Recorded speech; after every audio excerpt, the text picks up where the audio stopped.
I have an insane movie to complain about. Everybody, let me introduce you to Fight of Fury, starring action star Shunny B, legendary filmmaker, content creator, star among men. He is the titular Brandon. Now, we're not going to call him Brandon for this. We're going to call him Shunny B, because Shunny B is the best name of all time. So this is a film. This is the great American action film. Everything you need, everything you could possibly want is here in one package. It is beautiful. Horrible editing, horrible sound mixing, pretty bad fights, pretty bad acting, and on top of that, a plot that makes no sense and is impossible to track. We're gonna save this running damsel in distress. Oh, there he is! Stop, stop, stop, stop. Bad, no. What? So when starting off this mess, typically you would want to start at the beginning, and you would want to tell the story in a sequential order.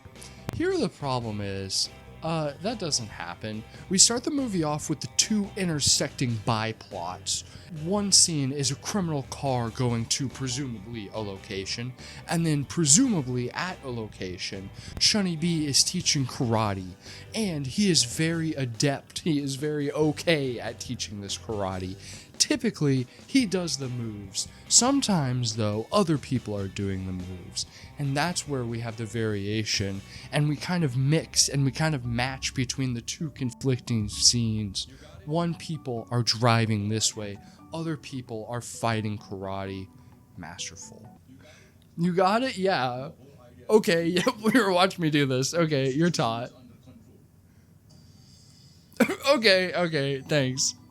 So I don't even know where to start on this guy. So essentially, Taylor Swift is being hunted by this gang of elite crime peoples. And these crime peoples do crime, and they take women who are eating empanadas, and then they put them in slavery, but not like slavery, because the women like show up and they're like, okay, yeah, sure, I just put this dress on and I'm lady of the night now, no problem at all. It makes perfect sense. It happens to me, it happens to you. It's just a Tuesday. What? What? What? Wait, what? Okay, so... Wait, what? Okay. Oh, works immediately? Okay, I am losing the comprehension of my sanity here.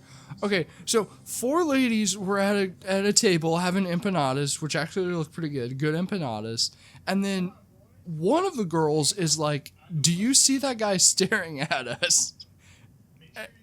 And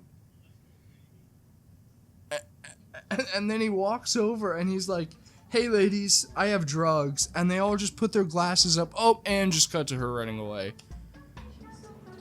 But anyway, forget all of that. We don't know any of that right now. All we know right now is that Shunny B is very good at teaching karate, because there's a man in a really bad police costume that keeps getting hurt by Shunny B, and Shunny B takes him down in 85 moves. Next scene, Taylor Swift is trying to get somewhere safe. She is being hunted by the crime family.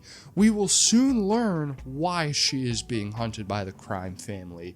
She has the quintessential, the titular hard drive. So when I was learning to write books, one thing that was stressed to me is you gotta have one core theme. Everything has to kind of follow one directional idea. You can have a bunch of different stuff going on, but as long as the audience can kind of take a step back and go, I know this part about the book is definitely the core of it.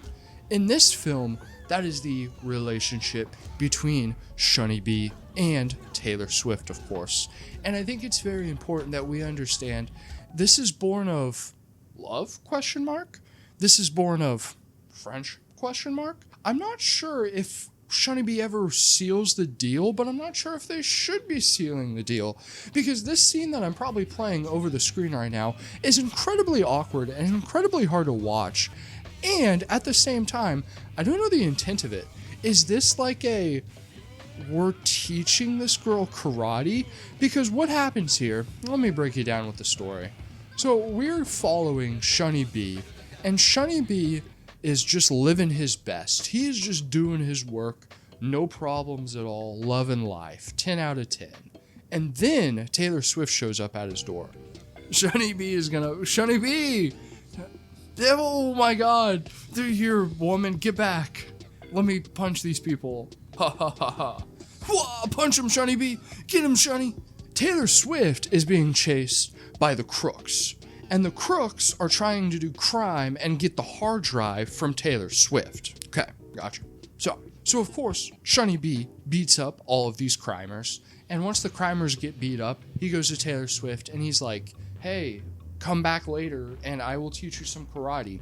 Why they don't involve the police? I don't know. Shunny B's got it taken care of. He's on the case. So then they awkwardly go into like his office and they awkwardly talk.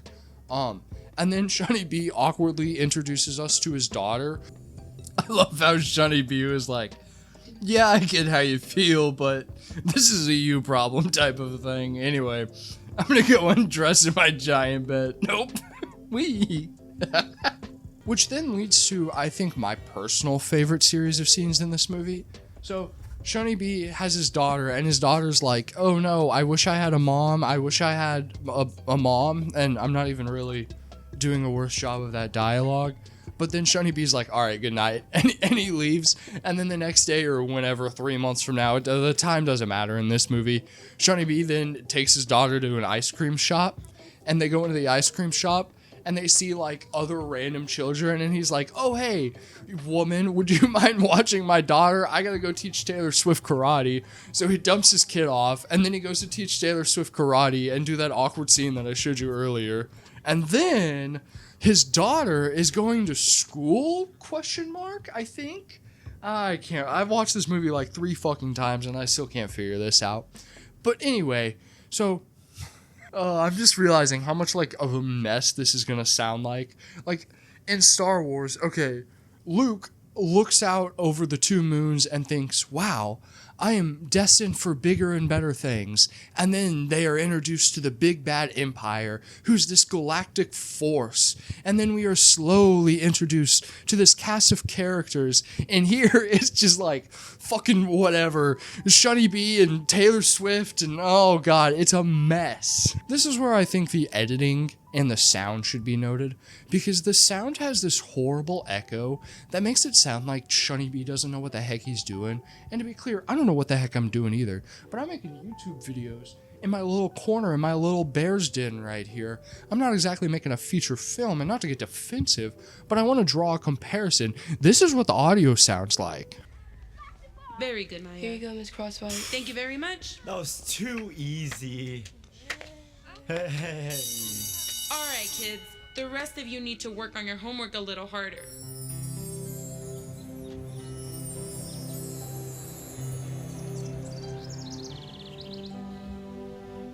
Boo!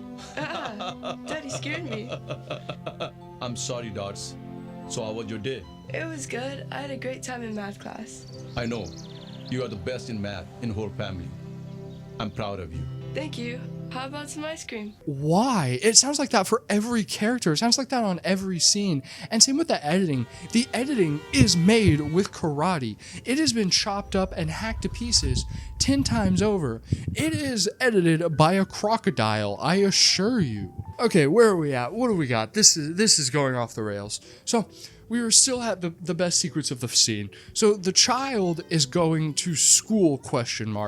And then there is a karate scene. There is a child fight where the giant mouse? Charlie, giant mouse, get it! Get him, giant mouse. Charlie, giant mouse, get it! The main head school bully sends Giant Mouse after our princess, after our heroine, if you will, and is like, oh my god. And then we have like a fight and there's like children fighting and it's crazy and everything's crazy.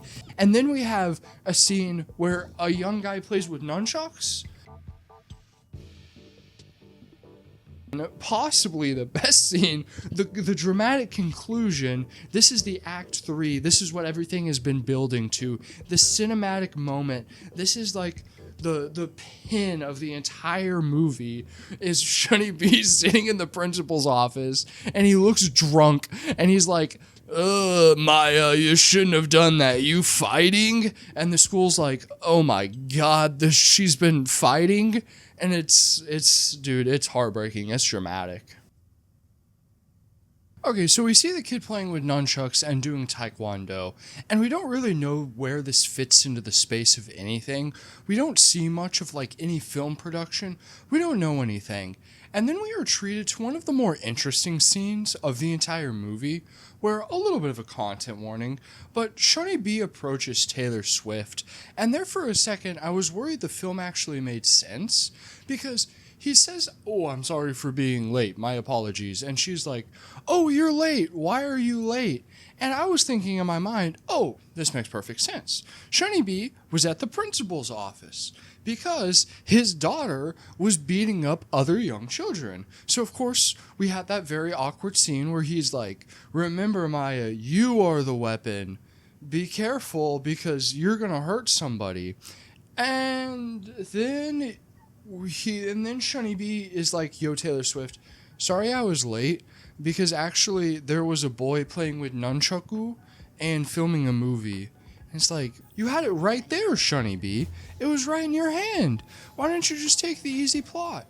But anyway, this is the integral, crucial scene where we learn that Shunny B's wife has been kidnapped and enslaved and potentially used for nefarious reasons. And this is not good.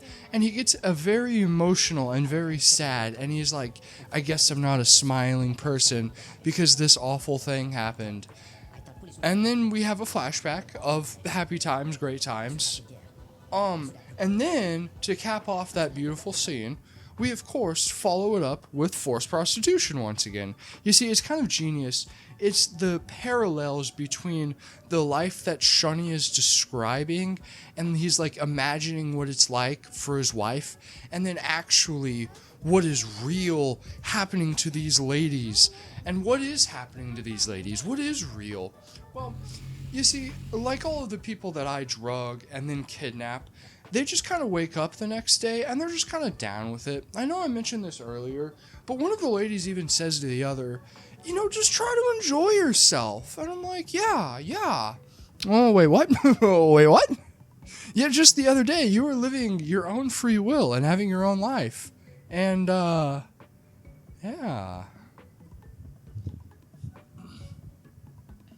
Okay, and a part that I have looked over is this weird, strange guy that is this, and he just kind of looks like a creepy old, like, rock star. I don't even know if I'm reading that right, but I just kind of get that vibe. And at the same time, what is he doing here? He is trying to get Maya, who's the daughter of Shunny B, because... And this is a good time to talk about the editing, because the editing is horrible.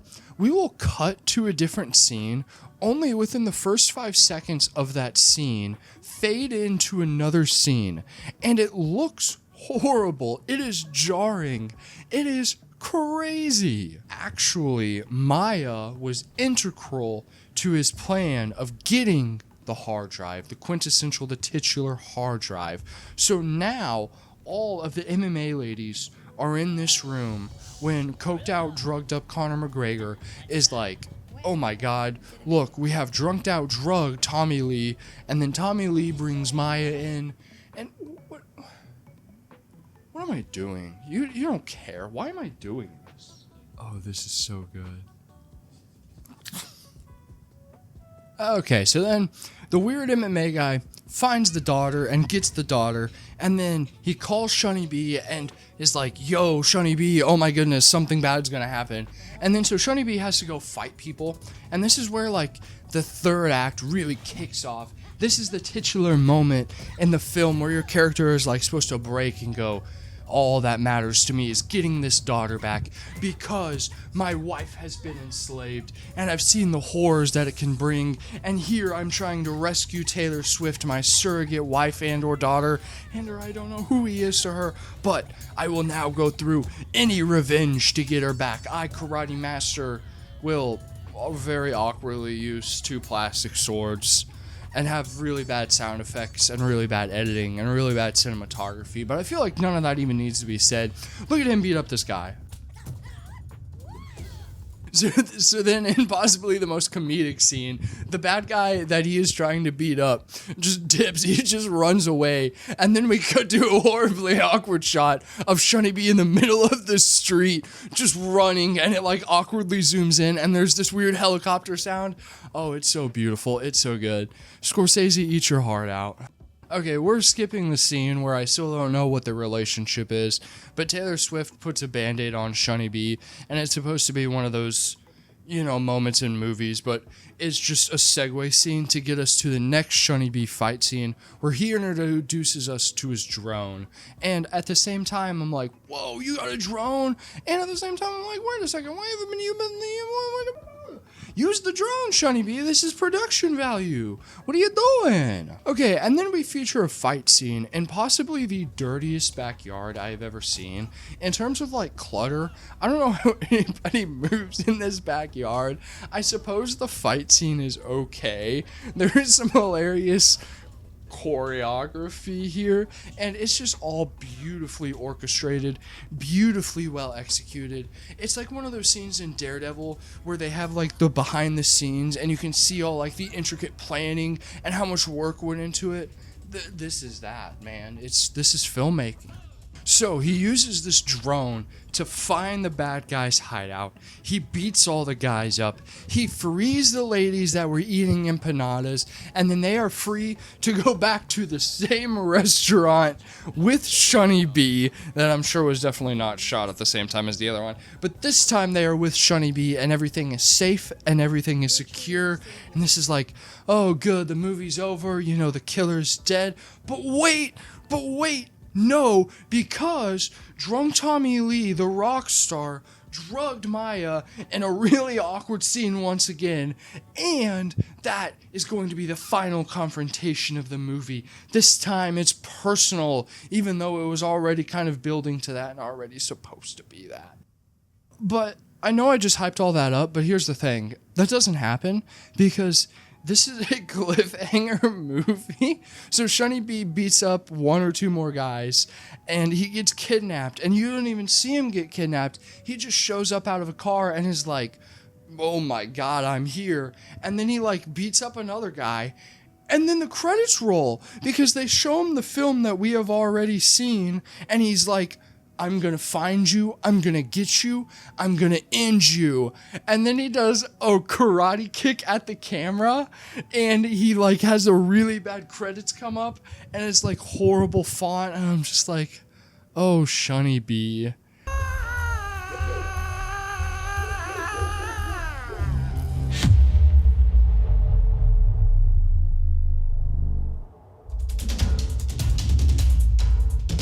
This is not how you end a movie.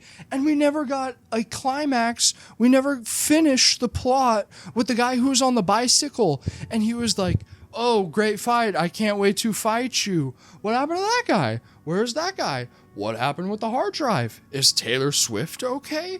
The daughter's fate is in limbo. Shunny B, you left all of these cliffhangers, and at the same time, I think the actual love interest question mark is introduced at the very end. So am I to presume this is the Mary Jane to the Gwen Stacy, or am I to presume that he sealed the deal with Taylor Swift?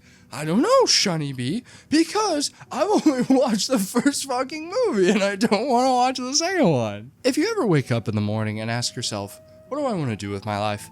Just remember that you can do anything.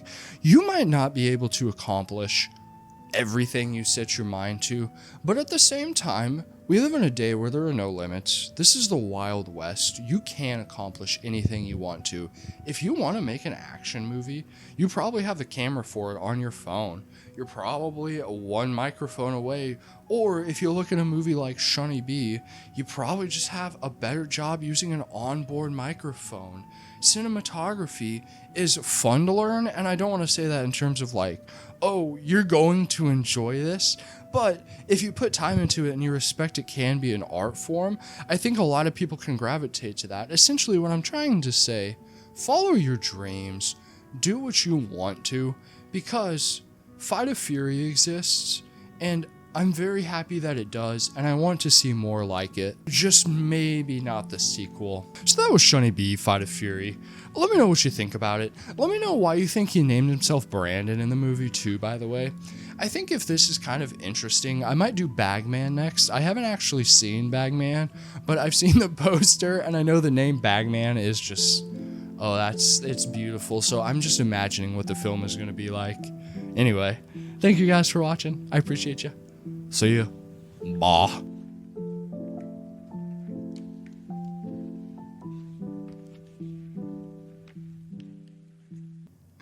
Ah, the day. Saved a woman from kidnapping or something.